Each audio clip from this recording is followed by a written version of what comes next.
বিসমিল্লাহির রহমানির রহিম।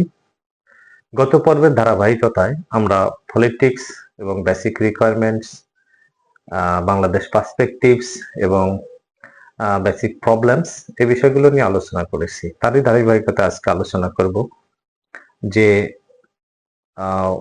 এত প্রবলেম থাকা সত্ত্বেও তারপরে মানুষ পলিটিক্স কেন করে। তো দেখতে হবে যে আসলে এখানে কি ফ্যাসিলিটি আছে। এখানে পাওয়ার প্র্যাকটিস করার একটা প্রবণতা পাওয়া যায়। ইনকাম সোর্সটা বাড়ানো যায় সামহাও, বিজনেস হোক আর যেভাবে ইনকাম করা যায় বাড়ানো যায়। কম পরিশ্রম করে মানুষের মধ্যে অনার পাওয়া যায়।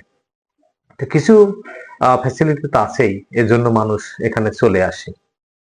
কিন্তু আমি অবাক হয়েছি, কিছু কিছু গ্রামে আমি দেখেছি অনেক সময় যখন একটা মেম্বারে দাঁড়াইতে চাচ্ছে বা একটা চেয়ারম্যানে দাঁড়াইতে চাচ্ছে, তার গরু ছাগল, তার সম্পদ এগুলো বিক্রি করে এভাবে জনপ্রতিনিধি হতে চাচ্ছে। হ্যাঁ, আমি তার ইন্টেনশনকে ধন্যবাদ জানাই এবং কাউকে খাটো করা আমার কাজ না, বা আমি কাউকে ছোট করতেছি এই জন্য বলছি না, কিন্তু বাস্তবতা আমি তুলে ধরছি যে একটা একটা চেয়ারম্যান যখন সে রাজনীতিতে আসবে বা সে জনপ্রতিনিধি হতে চায়, বা একটা মেম্বার যখন হতে চায়, তো জেনে শুনে এত কম বেতন তারপরে এখানে আসতেছে কেন? সে নিশ্চয়ই কোনো ফ্যাসিলিটি এখানে পাচ্ছে।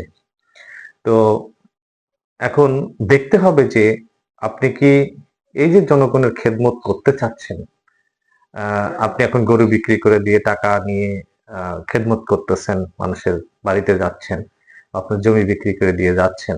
আপনি কি নির্বাচনের আগে আপনি কখনো জমি বিক্রি করে কাউকে দান করেছেন, বা কখনো গরু বিক্রি করে কাউকে দান করেছেন?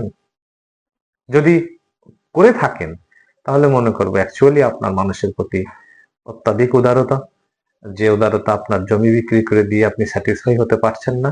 So you need more money, more benefits from the government so that you can distribute it to the citizen. সাধারণ জনগণের মধ্যে আপনি দিতে চাচ্ছেন, এটা ভালো। যদি বিষয়টা এমন হয় যে না, আপনি জমি জমা বিক্রি করে এটা আবার সুদে আসলে উঠায় নেবেন রাজনীতি করে, জনগণের টাকাকেই মেরে দিয়ে, সেই জায়গাটায় প্রবলেম। কারণ আপনার যে বেতন, এই বেতন দিয়ে তো আপনি চলতে পারবেন না, তাই না? আপনি এই এই বিষয়টা অবশ্যই আপনার রাজনীতিতে আসতে হলে আপনাকে খেয়াল রাখতে হবে।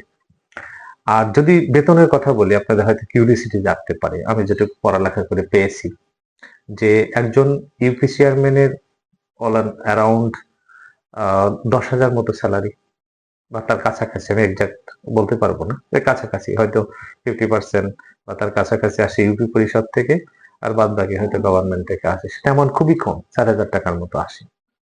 মেম্বারের ক্ষেত্রে আরো কম, অনেক কম। তো এত কম বেতন তারপরেও মানুষ আসতে চাচ্ছে কেন? তাহলে কি আসলে পলিটিক্সে এত মানুষ পলিটিক্স করার দরকার নাই? এটা ডিসকারেজই করা হচ্ছে। কারণ অন্যান্য প্রফেশনের তুলনায় যদি আমি কম্প্যারিজন করি, একটা ইউপি চেয়ারম্যানের বেতন হওয়া দরকার মিনিমাম 50, 60 বা 70, 80 এরকম, অন্যান্য প্রফেশনের তুলনায়, বা উপজেলা লেভেলের যদি চিন্তা করি, তো সেক্ষেত্রে এমন হওয়ার কথা জনপ্রতিনিধি, কিন্তু বেতনটা তো কম। তারপরেও মানুষকে ঠেকানো যাচ্ছে না, এই প্রফেশনেই চলে আসতেছে, রাজনীতি করতেছে একটা কিছু হওয়ার জন্য, নাকি না অন্য কোনো কারণ থাকতে পারে।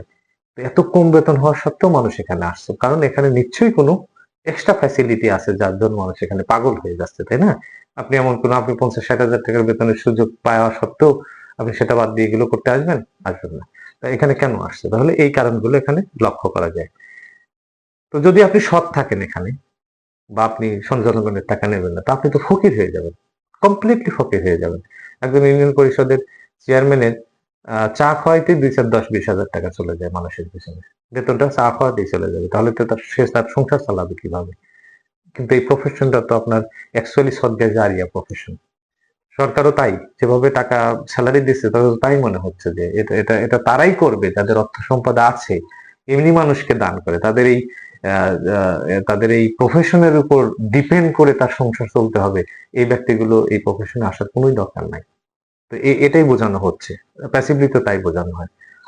আরো কিছু সাবধানতা বাণী বলি আপনাকে, যে আপনি যখন সংসার চালাইতে পারবেন না, আপনি গরু ছাগল বিক্রি করে সবকিছু নিঃশেষ হয়ে আপনি এই প্রফেশনে আসছেন, মানে হলে এখান থেকে আপনি ইনকাম করবেন। আপনি একটু বলি, যে মুসলিম শরীফের একটা হাদিসে আসছে, 1831 নম্বর হাদিসে আসছে যে কোনো ব্যক্তি জনগণের কোনো দায়িত্ব নিল আহ, এবং তারপর সে তা থেকে উম, একটি সুচ পরিমাণ বা তারও কম পরিমাণ সেখান থেকে তসরুপ করলো, কিয়ামতের দিন ওই তসরুপকৃত পরিমাণ নিয়ে তাকে দাঁড়াইতে হবে। আপনি বুঝতে পারছেন যে কোনো ব্যক্তির টাকা যদি আপনি মেরে দেন, সেক্ষেত্রে সেই ব্যক্তিকে আপনি তাকে শুধরাই দিলেন। অ্যাজ ফর এক্সাম্পল, আপনি কারো কাছে 500 টাকা নিয়েছেন, সামহাও আপনি জীবনের শেষ পর্যায়ে এসে মনে করলো যে অমকের কাছ থেকে আমি 500 টাকা নিয়েছিলাম, আপনি তাকে দিলেন, মাপ চেয়ে নিলেন শোধ। কিন্তু আপনি যদি রাষ্ট্রের একটা টাকা মারেন, রাষ্ট্রের প্রত্যেকটা জনগণ ওই টাকার মালিক, আপনি প্রত্যেকটা জনগণের কাছে যেতে পারবেন? পারবেন না। আপনার যারা রাষ্ট্রীয় কাজে আছেন, শুধু আমি একটা এক্সাম্পল দিয়েছি একটা চেয়ারম্যানশিপ বা একটা মেম্বারশিপ দিয়ে, কিন্তু এটা রাষ্ট্রীয় কাজের সাথে যারা ইনভলভ আছেন এই বিষয়গুলো সবাইকেই সতর্ক হওয়া দরকার যে আপনি যদি সরকারি কোনো অর্থ সম্পদ নিজে আত্মসাৎ করেন, আপনি এর জবাব কখনোই দিতে পারবেন না। কিয়ামতের মাঠে আপনি আটকে যাবেন। আমার কাজ হলো আপনাকে সাবধান করা। আমি কাউকে ছোট করব না, সেই উদ্দেশ্যে আমি ভিডিও বানাই না।